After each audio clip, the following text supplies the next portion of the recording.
Hi everybody, and welcome to Misconception Mondays, INEE's new campaign targeting myths and misconceptions about quality, safe, relevant, and equitable education in emergencies.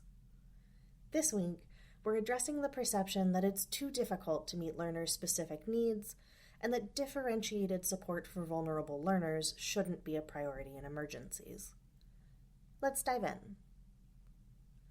So while everyone may be vulnerable during emergencies, some people are more vulnerable than others as a result of their gender, age, disability, and a myriad of other factors. For example, the impact and experience of crises is very different for women and girls, men and boys, and gender-diverse people. They face different threats and risks and have different coping mechanisms for dealing with the effects of crisis and displacement. Gender inequalities can also affect people's access to services, like education and healthcare, the social roles they play, their aspirations, and many other aspects of their lives. Likewise, people with disabilities often experience heightened risks during emergencies.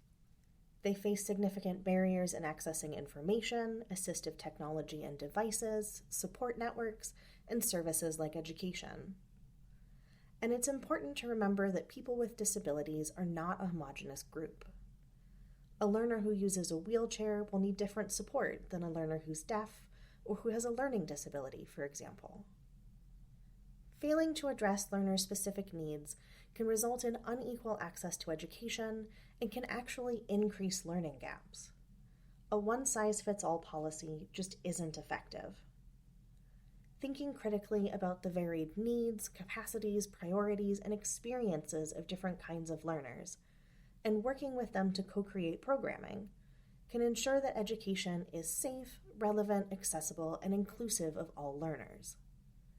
It can also give learners the tools they need to advocate for their rights, overturn pre-existing inequalities, and promote equity and inclusion as a part of a sustainable recovery process.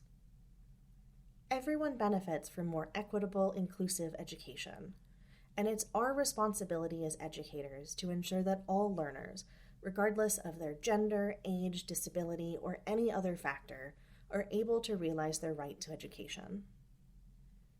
If you're interested in learning more about gender equity and inclusive education in emergencies, check out the INEE website for more information. And let us know in the comments if you have any questions or misconceptions you'd like us to tackle. Thanks for listening.